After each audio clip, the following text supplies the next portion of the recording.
Assalamualaikum warahmatullahi wabarakatuh.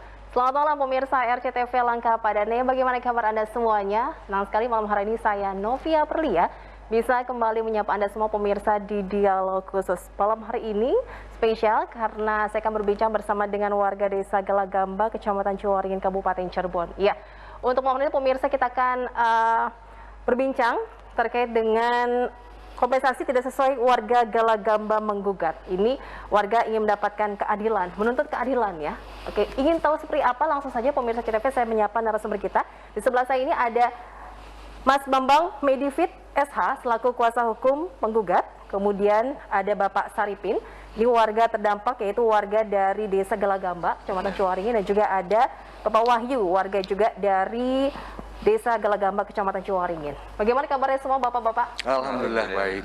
Sehat ya? Alhamdulillah. Alhamdulillah. Ya, kita juga pemirsa membuka line telepon di 0231482138. Silakan untuk Anda ingin bergabung bersama kami. Dan sekali lagi, ini adalah kompensasi tidak sesuai warga Galagamba menggugat.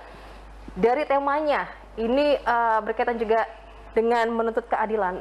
Apa sih sebenarnya kronologis yang bisa disampaikan kepada warga juga nih, agar bisa mendapatkan keadilan yang sama juga nih, tidak terulang. Seperti apa nih? Disampaikan dulu kepada warga terdampak nih, Mbak Saripin. Ya kalau kita sih istilahnya untuk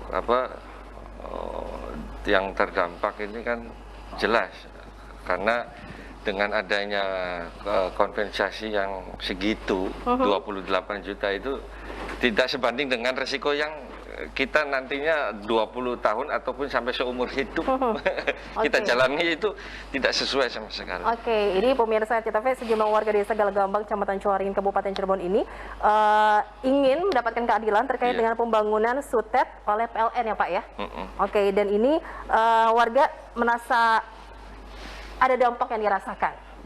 Ya kalau dampak sih belum ya, cuman kan istilahnya dengan adanya yang sekarang sudah sudah dari kabel, sudah dibangun menaranya, itu di atas sudah terasa ketakutan, apalagi nanti dialiri ya? udah was-was gitu. Berarti ini pembangunan jaringan listrik kan bertegangan tinggi ya sebagai warga di sana. Ekstra tinggi. Oke, Pak bisa disampaikan Bapak ini sejak kapan merasa ada keresahan itu ke Pak Wahyu? Kalau untuk saya pribadi, kalau disebut udah berdampak, sudah sekali jelas berdampak. Apa dampaknya dari sisi ekonomi dong? Jelas itu berdampak. Kenapa bisa disebut berdampak dari sisi ekonomi? Kalau kita menginvestasikan satu bentuk investasi, kita beli rumah, otomatis harga rumah tuh atau harga tanah tuh makin lama bukan kayak harga mobil. Makin tinggi. Betul. Kita akan menginvestasikan lebih di properti misalkan. Lah pada saat sisi ekonomi itu sudah berdampak dengan adanya aliran SUTET ini, itu sudah jelas-jelas menurunkan dampak daripada sisi ekonomi tadi. Kenapa? Pada saat kita mau menjual properti tersebut, sudah tidak ada nilainya sama sekali. Jatuh itu ya Pak? Bukan jatuh lagi, sudah tidak punya nilai apa-apa. Itu dampak yang jelas-jelas terasa dari sisi ekonomi menurut saya. Dampak dari sisi yang lain, pada saat bicara kesehatan atau nyawa. Kenapa bicaranya nyawa atau kesehatan? Yang namanya radiasi itu belum pernah dijelaskan. Dampak daripada radiasi tegangan tinggi. Kenapa nggak pernah dijelaskan? Karena pada saat kita dapat sosialisasi dan hadir di sosialisasi tersebut, itu tidak pernah dijelaskan bahwa nanti di bawah itu tidak boleh ada bentuk daripada material yang sifatnya logam. Padahal di perumahan itu sendiri, untuk rangka atapnya menggunakan baja ringan. Pada saat sisi keselamatannya kita sendiri tidak digaransikan oleh pihak PLN, lantas mereka sekonyong-konyong melewati hak yang punya kita, tanpa ada, menurut saya, sisi manusiawinya nggak dipakai.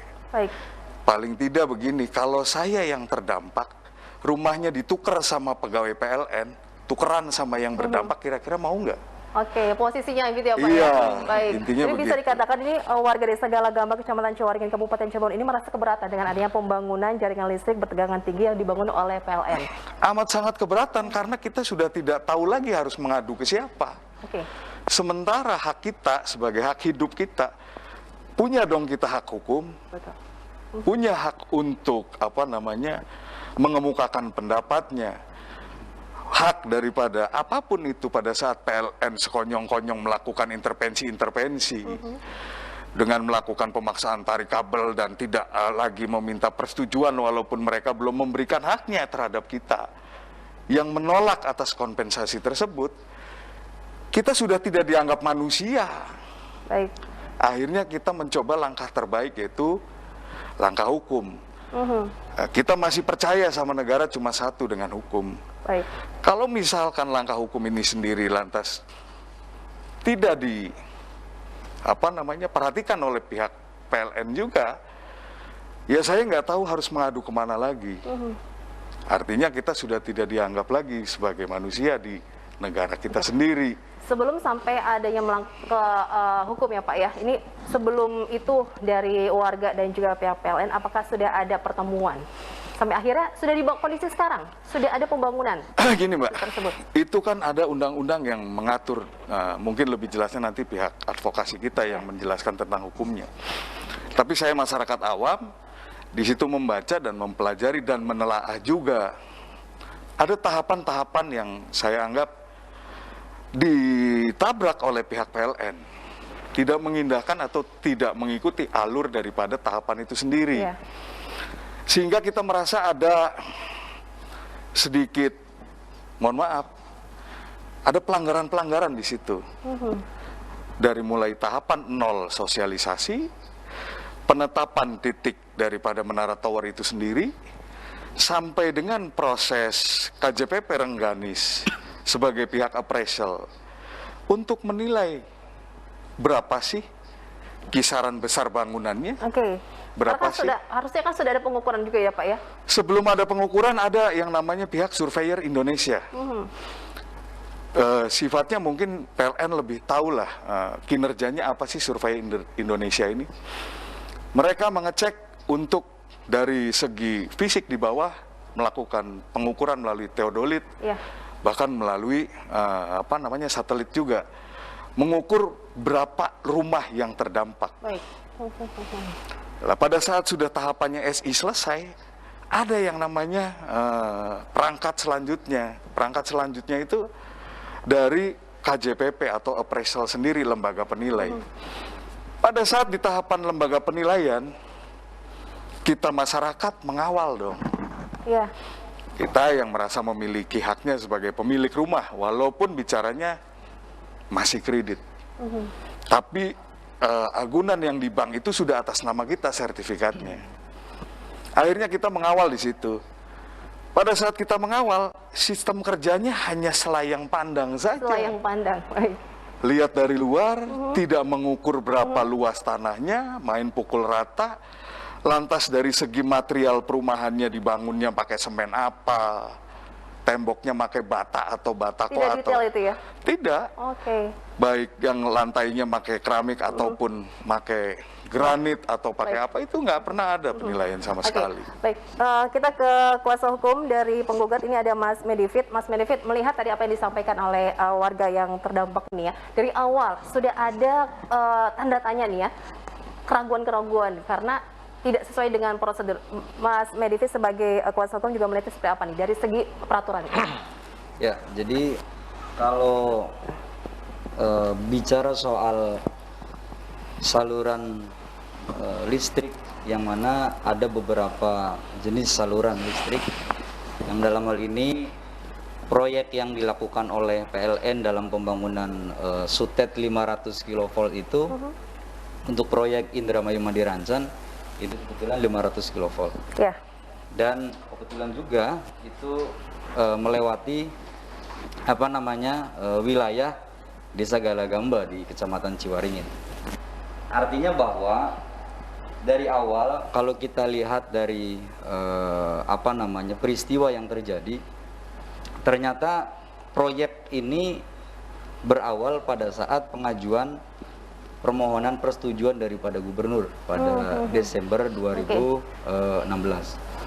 Nah, Desember 2016 itu penetapan lokasi pertama yang dilakukan oleh gubernur, yang kemudian diperpanjang di tahun November 2018, yang pada akhirnya itu juga habis. Dilakukan pembaharuan kaitannya dengan penetapan lokasi itu kurang lebih bulan Desember 2019 gitu. Sampai pembaharuan itu terjadi sampai 2 kali kalau kita lihat berdasarkan data yang kita punya gitu ya. Artinya bahwa proyek ini berlangsung dari 2016 sampai dengan hari ini. 2016. Ya, Oke, itu dari awal sekali itu ya. Dari awalnya awalnya sudah salah berarti. Iya. Oke. Nah, dari awal itu sebenarnya kalau kita melihat ketentuan yang ada di dalam peraturan Menteri ESDM itu nomor 27 tahun 2018, yang mana pada bulan Juli tanggal 7 itu sudah dirubah peraturan Menteri tersebut. Iya. Peraturan ESDM yaitu nomor 13 tahun 2021 tahun ini. Kaitannya dengan bagaimana kompensasi yang kemudian harus diberikan, baik kompensasi berupa tanah, bangunan ataupun tanaman, ataupun tidak hanya sekedar 3 jenis itu tadi, segala bentuk barang yang ada di bawah saluran tegangan listrik itu di backup dan wajib hukumnya untuk diberikan kompensasi. Artinya bahwa apa yang ada di bawah saluran listrik itu menjadi kewenangan pihak PLN dalam hal ini untuk memberikan kompensasi kepada warga-warga yang terdampak yang dilalui oleh saluran listrik itu tersebut. Oleh karenanya saya melihat bahwa ada hal-hal yang kemudian dilupakan oleh PLN, kemudian pihak yang memegang izin usaha penyedia transmisi tenaga listrik untuk kepentingan umum, kemudian terjadi kesalahan juga oleh kantor jasa penilai publik, dalam hal ini adalah Rengganis, Hamid, dan Rekan. Oke, menurut Mas Medivit, apa yang dilupakan oleh pihak PLN dalam hal pembangunan sutet ini? Ditahan dulu, Mas. Oke, kita akan dengarkan penjelasannya pemirsa usai jeda pariwara berikut. Tetaplah bersama kami di RCTV.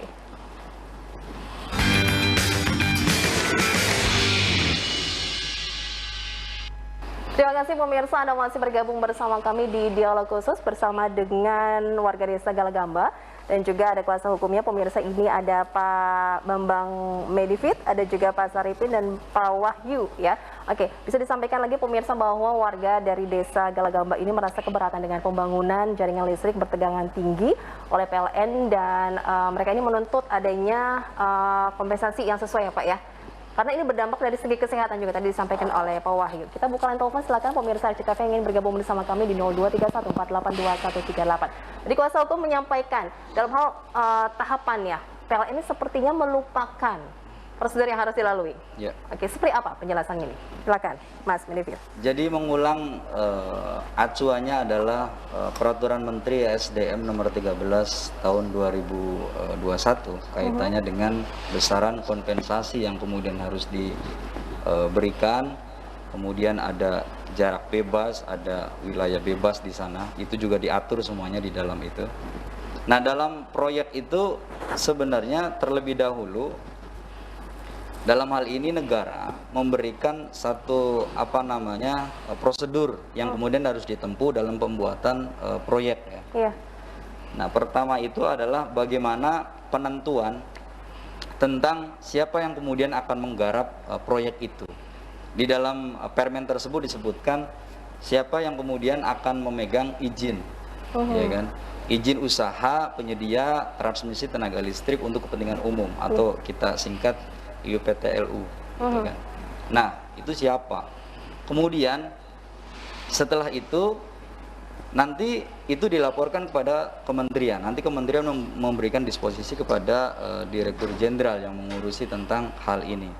Nah, dalam perjalanannya yang harus dilakukan itu perlu adanya rencana pemeriksaan jalur transmisi tenaga listrik.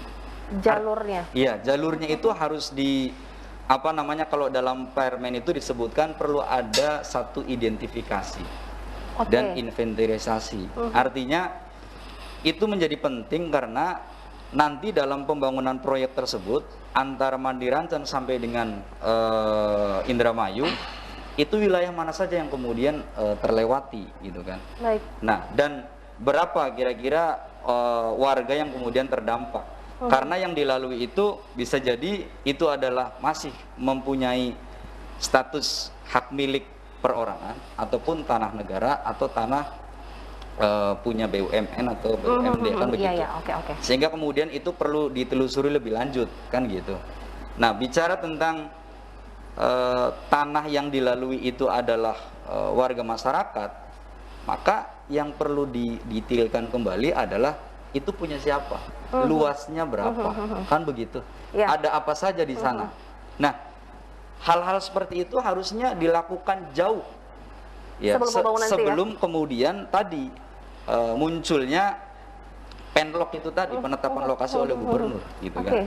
Dan yang lebih penting lagi adalah bagaimana kemudian pihak pemegang IUPTLU ini bisa memberikan satu pengumuman kepada masyarakat. Karena yang namanya proyek itu kan terbuka, tidak boleh ditutup. Jadi tidak ada data terperinci itu ya? Ya, artinya bahwa proyek itu dilakukan penyelenggaranya siapa, penggarapnya siapa, biayanya berapa, dan ketentuan-ketentuan detailnya itu tidak. Berapa banyak warga yang terdampak? Betul. Gitu ya? Padahal sebenarnya dalam permen tersebut itu harus diumumkan hasil pemeriksaan jalur transmisi tenaga listrik itu diumumkan di kecamatan atau di balai desa. Oke, Pak Sarepin, boleh tahu Pak ada berapa banyak nih Pak warga yang berada di area di pembangunan street itu Pak? Berapa banyak? Kalau untuk warga perumahan sendiri itu ada 43 warga. 43 warga. Ya. Itu sangat berdekatan ya Pak ya? Ya, dempet-dempetan. Dempet-dempetan. Oke, jadi setiap hari Bapak merasakan was-was nih Pak? Ya, was-was karena udah dibangun. Oke, berarti sekarang sudah dibangun? Sudah ditarik kabel. Tarik kabelnya? Udah tarik kabel. Oke, sampai akhirnya Bapak ini melayangkan gugatan ya Pak? Sebelumnya tidak ada upaya untuk bertemu dengan pihak PLN ataupun PLN bisa melakukan mediasi dengan warga Galagamba? Tadinya sudah, cuman tidak ada titik temu. Tidak ada titik temu? Ternyata setelahnya belum tidak ada titik temu, terus PLN menggugat kita. Iya, dengan pakai konsinyasi itu ya, uang dititipkan di pengadilan. Dan informasi yang saya dapat juga ini sudah ada sebagian warga yang sudah mendapatkan kompensasi itu Pak. Betul. Hanya sebagian. Jadi ada bukan mendapatkan, jadi mereka itu takut. Takut dalam hal ya, gimana, takut. Pak? Jadi gimana ya, dengan segi hukum mereka takut, nantinya uangnya gimana gitu. Iya. Berarti tidak ada sosialisasi yang jelas dong? Iya, betul. Dalam hal mendapatkan menerima uang kompensasi itu Pak? Ya, menerima juga terpaksa, khawatirnya nggak istilahnya secara itunya khawatir kalah gitu. Oh begitu. Seperti itu. Harusnya kan, mohon maaf nih Pak ya, kalau misalkan dalam hal di desa ya Pak ya, pembangunan apapun itu kan harus ada dari perangkat desa ataupun dari tingkatan yang tertinggi di desa itu ada pertemuan dan warga pun dilibatkan. Ya, ini dari perangkat desa sendiri seperti apa? Ya, perhatiannya? Kurang perhatian. Sampai akhirnya warga sendiri nih. Betul. Yang mempunyai keinginan. Betul. Oke. Iya. Jadi kurang mendukung ke warganya gitu kan. Kurang mendukung. Oke. Apakah sebelumnya ini ada pertemuan juga dengan PLN, perangkat desa, warga sampai tadi ada jalan buntu itu ya Pak? Iya. Memang kalau pertemuan di waktu sosialisasi itu, tapi untuk konsinyasi, kalau di sana mengatakan bahwa konsinyasi itu sudah bertemu dengan warga. Hanya pertemuan sekali tadi Bapak sampaikan? Iya, cuma satu kali. Iya, cuma menyatakan udah ketemu dengan warga, sudah setuju warganya, padahal kita nggak pernah setuju. Gitu. Apakah begitu Pak Wahyu? Kalau untuk tahapannya memang seperti itu Mbak. Artinya begini, pada saat mereka melakukan sosialisasi, menjelaskan itu betul ditempatkan di balai desa. Hanya saja untuk menjelaskan secara rinci mereka tidak menjelaskan dampak-dampak dan cara menghitung kompensasi itu seperti apa. Ya. Artinya mereka melakukannya bukan dengan cara pendekatan yang baik atau memberikan ruang yang baik untuk masyarakat bertanya. Nah, pada saat selesai tahapan sosialisasi, lantas tahapan next selanjutnya itu tahapannya tim SI untuk survei. Titik lokasi koordinatnya di mana, lantas siapa yang nantinya akan terdampak. Setelah SI, itu tahapan selanjutnya saya sebutkan lagi, KJPP Rengganis. Ya. Nah, pada saat KJPP Rengganis melakukan cara-cara yang tidak biasa, yang menurut saya tidak sesuai dengan apa yang kita harapkan, akhirnya ada mediasi di luar daripada sosialisasi waktu itu. Di luar? Di Itu luar siapa dari yang sosialisasi. Ada Kapolsek waktu itu, ada Dan Ramil juga waktu itu, dan pihak KJPP Rengganis dari Yogyakarta datang ke perumahan. Yang awalnya kita minta ruang itu terhadap PLN pun bahasanya benturannya nanti sama hukum. Benturannya nanti sama undang-undang bicara. Tapi pada saat kita menemukan ada kesalahan daripada KJPP Rengganis yang mungkin nanti saya nggak bisa sebutkan di sini, karena mungkin nanti ada kuasa hukum yang akan membedah seluruhnya tentang persoalan itu, baru mau bertemu dengan kita. Dan di situ saya rasa bukan titik yang tepat untuk tawar-menawar harga, mohon maaf. Kalau kita kembalikan lagi bahwa itu PLN bicaranya undang-undang, otomatis dong, pada saat mediasi di tempat kita di perumahan itu sudah tidak bicara lagi tentang undang-undang. Karena mereka mencoba untuk menyamaratakan nilainya. Oke, dipukul rata itu ya Pak? Dipukul rata. Nah, karena ada kesalahan itu tadi. Kita punya KJPP, perumahan punya KJPP, punya taksiran sendiri dalam menilai. Pada saat kita menemukan selisih yang cukup signifikan nilainya, pihak KJPP Rengganis meminta maaf di situ dan menyatakan bahwa ada kesalahan dia. Mengakui ya? Mengakui. Dan itu tidak dikatakan, untuk diperbaiki Pak? Diperbaiki dengan cara-cara mereka, karena menurut saya Undang-Undang Permen SDM yang waktu itu belum terbit di tahun 2021 itu multitafsir menurut saya, dan tidak pernah dijelaskan cara menghitungnya itu bagaimana. Baik secara hukum, baik secara bahasa masyarakat yang mudah dimengerti dengan cara-cara yang sudah dicantumkan. Contoh 15% kali luas bangunan dan luas tanah sama dengan sekian. Itu nggak pernah dijelaskan. Oke. Selama ini yang didapat berapa Pak? Mohon maaf Pak.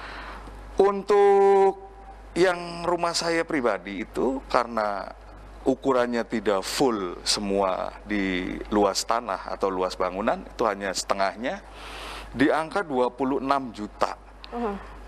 Yang saya sudah bilang di awal tadi, ya, kalau misalkan kita sudah berdampak sisi ekonominya, nilai investasi properti tersebut sudah tidak punya nilai sama sekali, angka 26 juta, mohon maaf Mbak, ditukar aja karyawan PLN nempatin rumah saya. Jadi menurut Bapak itu sesuai dengan peraturan yang Pak, tidak sesuai dengan dampak yang menurut saya dirasakan? begini Mbak, ada yang tidak transparan mengenai Undang-Undang Permen ESDM.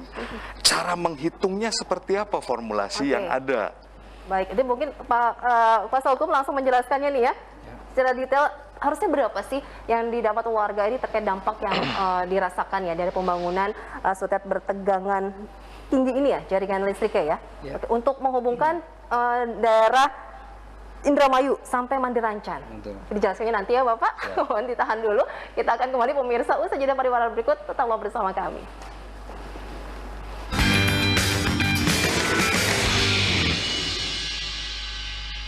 Terima kasih pemirsa Anda masih bergabung bersama kami. Silakan untuk pemirsa RCTV yang ingin bergabung bisa gunakan telepon di 0231482138 ya. Ini karena tidak berpihak pada warga atas terkait pembangunan jaringan listrik bertegangan tinggi yang dibangun oleh PLN. Ini warga desa Galagamba, Kecamatan Ciwaringin, Kabupaten Cirebon, pemirsa ini melakukan upaya hukum dengan menggugat PLN. Oke, ini tadi disampaikan juga warga ini sudah sebagian menerima kompensasi, tapi itu pun dengan rasa kekhawatiran, ketakutan gitu ya Pak ya? Ketakutan. Oke, nah bisa disampaikan juga dari kuasa hukum, berapa sih harusnya nilai yang didapatkan warga sesuai dengan peraturannya? Ya, jadi karena memang di dalam Permen 13/2021 21 yang menggantikan Permen 27 2018 itu memang secara eksplisit itu tidak dijelaskan tentang bagaimana cara hitungan yang pastinya.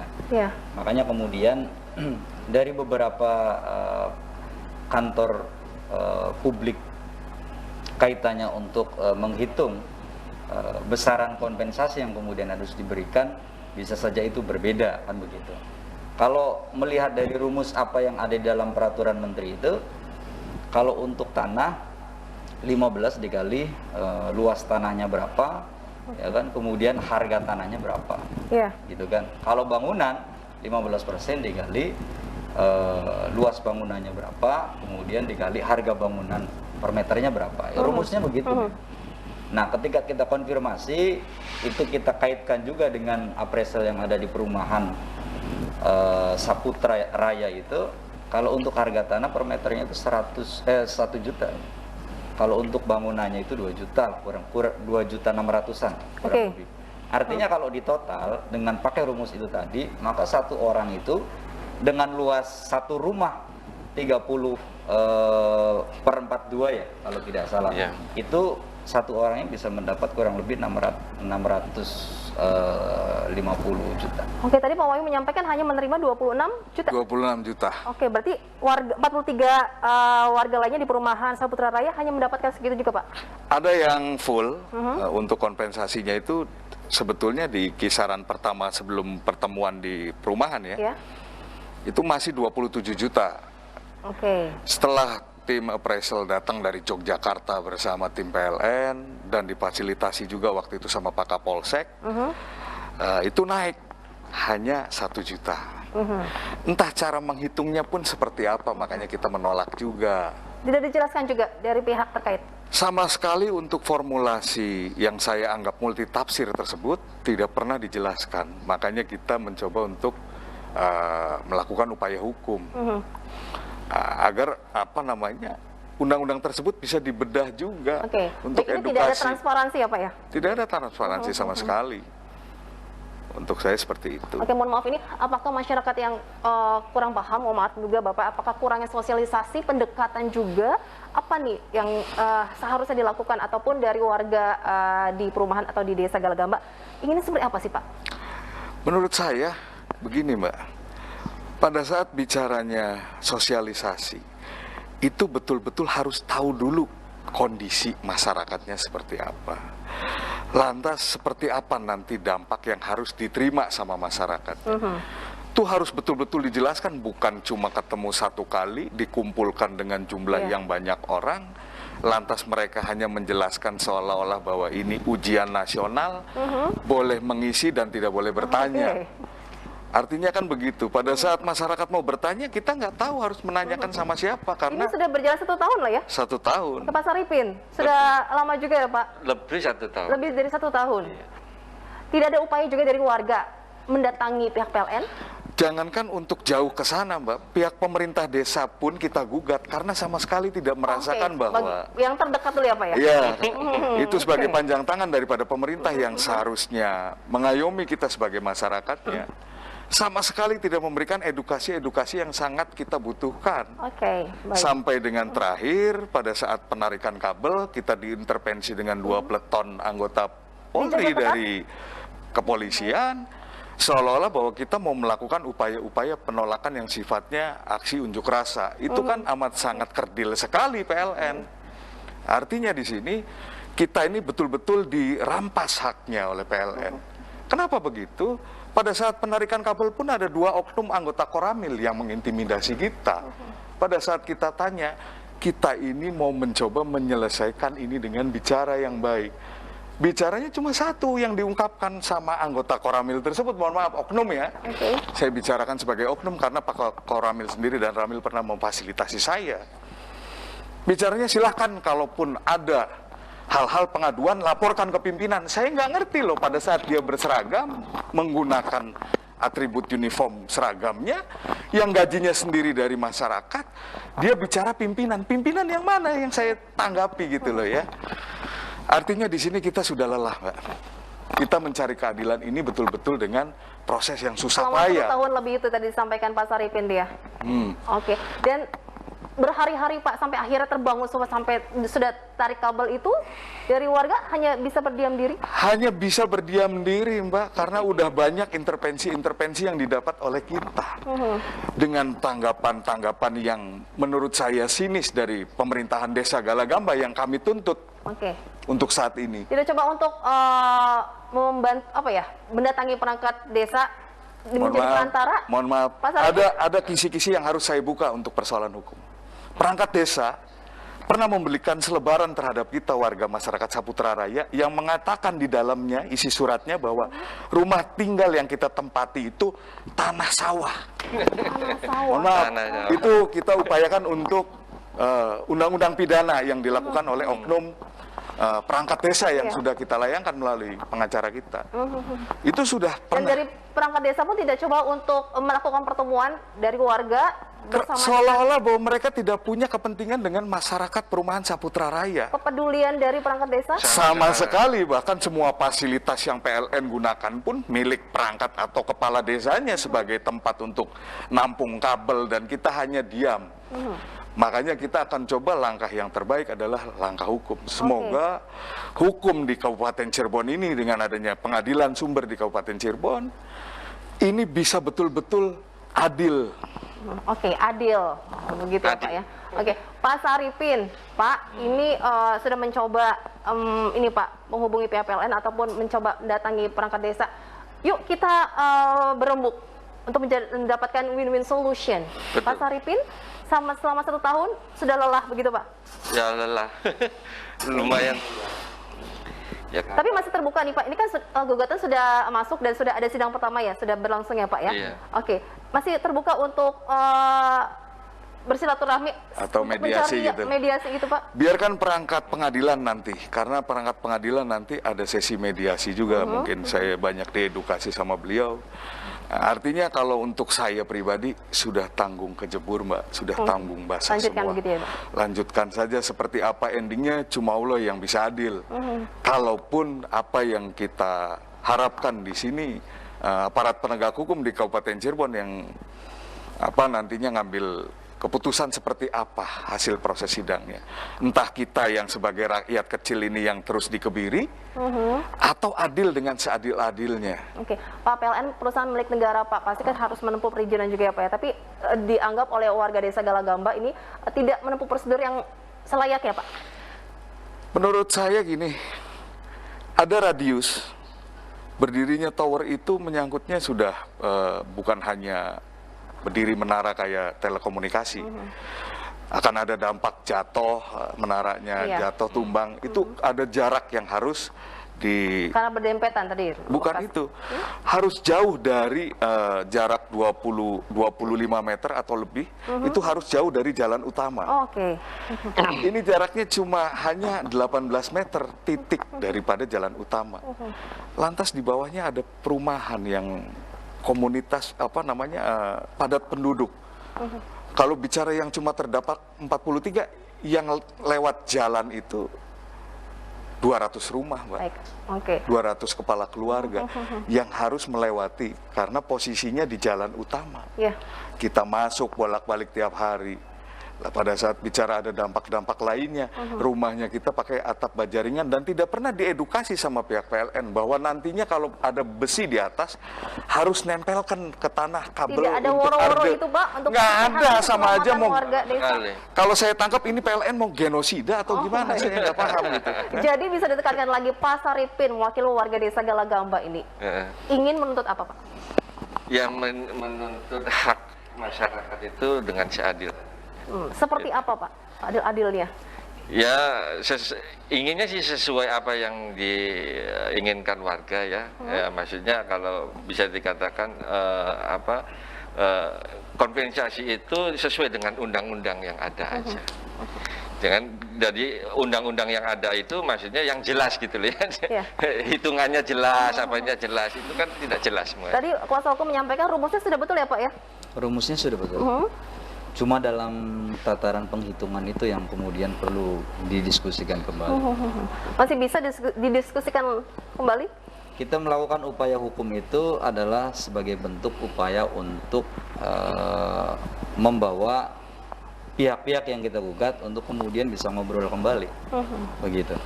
Nah, yang kita lakukan kemarin itu melakukan gugatan sebenarnya adalah bagaimana keluarnya penetapan nomor 3 dan nomor 4 di tanggal 2 dan tanggal 6 September 2021. Baik. Kaitannya dengan konsinyasi yang dikeluarkan oleh Pengadilan Negeri Sumber atas kompensasi dari beberapa warga terdampak yang kemudian itu dititipkan begitu. Nah, oleh karenanya kemudian karena memang warga tidak sepakat dengan besaran nilai yang ada di dalam penetapan, kita melakukan upaya hukum karena itu juga menjadi sebuah hak daripada masyarakat untuk melakukan keberatan dengan cara melakukan gugatan ke Pengadilan Negeri Sumber. Oke, dan akhirnya ini karena kompensasi tidak sesuai, warga Galagamba menggugat, Betul. gitu ya. Oke, menuntut hak dan keadilan, gitu ya Pak. Baik, kita masih ada satu kesempatan lagi pemirsa RCTV untuk berbincang di dialog khusus malam hari ini, tapi kita harus jeda sebentar. Tetaplah bersama kami.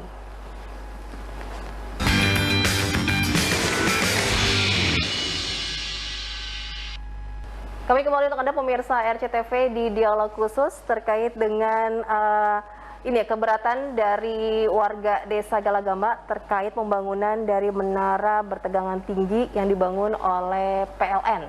Ya, ini sidang pertama sudah berlangsung. Betul. Oke, dihadiri semua pihak?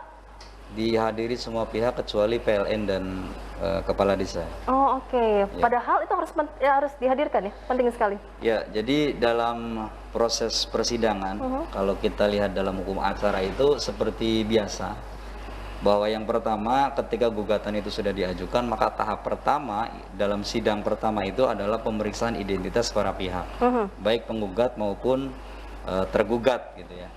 Dalam pemeriksaan identitas itu untuk menjelaskan bahwa penggugat itu benar ini orangnya, tergugat juga benar ini orangnya. Cuma dalam kesempatan yang pertama itu semuanya hadir kecuali pihak PLN dan kepala desa yang kemudian tidak hadir dengan alasan memang tidak ada keterangan. Baik. Dan pengadilan memberikan satu kesempatan kembali kepada pihak PLN dan kepala desa Galagamba untuk hadir di agenda sidang yang kedua, masih dengan agenda pemeriksaan identitas para pihak. Nanti kalau nanti tanggal 8 Desember itu tidak datang, maka kemudian acara akan dilanjutkan di tahapan mediasi seperti biasa. Oke, 8 Desember itu untuk sidang kedua? Sidang kedua 8 Desember. Oke, jadi ini tidak ditanggapi oleh pihak PLN? Saya masih positif thinking PLN akan datang, begitupun Balai Desa, karena sebenarnya itu juga yang menjadi harapan kita bahwa gugatan yang kita layangkan bukan semata-mata dalam bentuk melakukan sebuah perlawanan gitu ya. Tapi ini adalah hak hukum dari setiap warga negara. Ketika kemudian haknya itu dilanggar, maka dia punya hak untuk melakukan upaya hukum, gitu kan. Sehingga ini juga sebagai pendidikan kepada masyarakat secara umum bahwa ketika kemudian hak-hak dasar itu kemudian dilanggar, ya monggo. Mempunyai hak untuk melakukan upaya hukum ya, baik secara pidana ataupun secara perdata begitu. Harapannya gugatan ini bisa membuka komunikasi yang baik dari semua pihak-pihak yang ada. Itu pun yang kemudian akan kita sampaikan melalui surat, mulai dari BUMN, dalam hal ini adalah PLN, Kementerian BUMN, kemudian DPR, gubernur, bupati dan seterusnya. Kita akan melakukan penyampaian surat kaitannya dengan bagaimana kira-kira warga Galagamba ini terakomodir kepentingannya biar kemudian masalah ini juga cepat selesai. Ya, mudah-mudahan selain gugatan kemudian berjalan, upaya komunikasi itu juga berjalan, yang pada akhirnya persoalan ini juga bisa cepat selesai dan tidak ada persoalan-persoalan lagi ke depannya gitu. Oke, di Desa Galagamba sendiri sudah mencoba untuk berkomunikasi dengan, mohon maaf ini wakil rakyat, untuk bisa membantu agar hak dari Desa Galagamba terpenuhi. Pak Alhamdulillah. Pak Wahyu? Alhamdulillah. Kita sudah bicara-bicara ini mengenai tentang keresahan kita, mencari keadilan. Akhirnya kita bicara minggu kemarin dengan Pak Bupati, dengan Pak Wakil Ketua DPRD Kabupaten Cirebon, Pak Rudiana.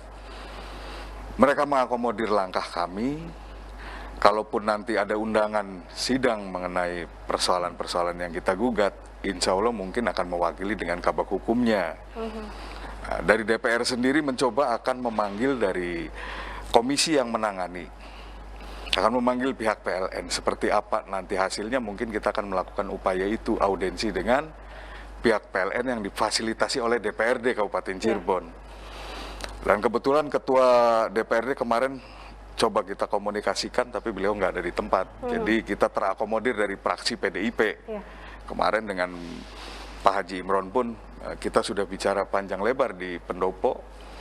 Akhirnya beliau mengerti dengan kondisi situasi yang dirasakan oleh kami masyarakat yang terdampak.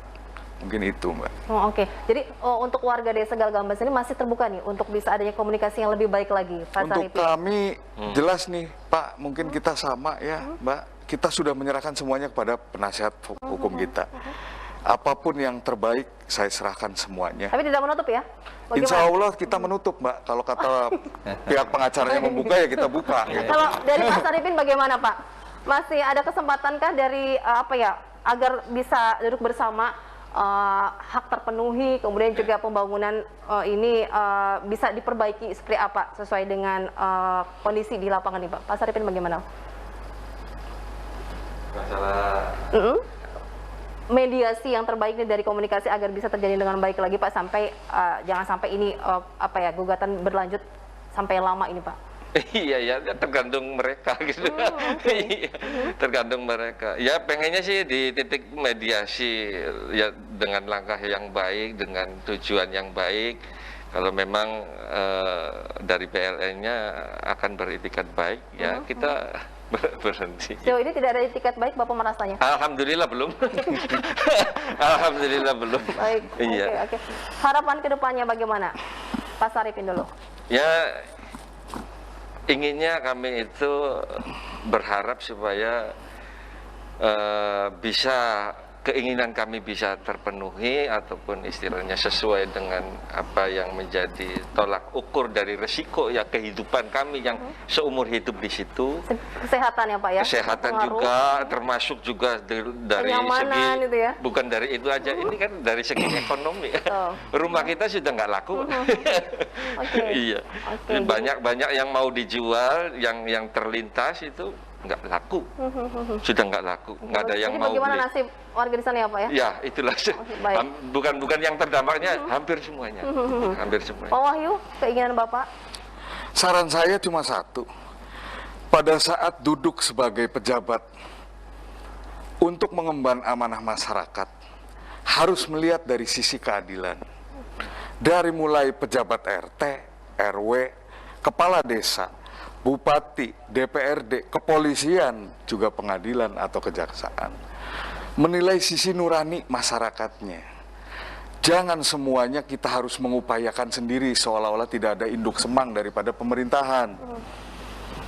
Hukum pun saya minta untuk seadil-adilnya melihat dari sisi terdampaknya, dari sisi kenyataannya. Kalau bicara hukum saja, kita sudah lelah, Pak. Ya. Kita sudah dialihkan dengan persoalan SDM lah, diganti lagi permennya, diganti, diperbaharui lagi. Kita bicara sisi nuraninya saja. Kalau mereka-mereka yang sebagai pemangku kebijakan beralih rumah dengan kita, rasanya seperti apa? Dan ini rintihan daripada masyarakat yang paling bawah loh, Mbak. Oke.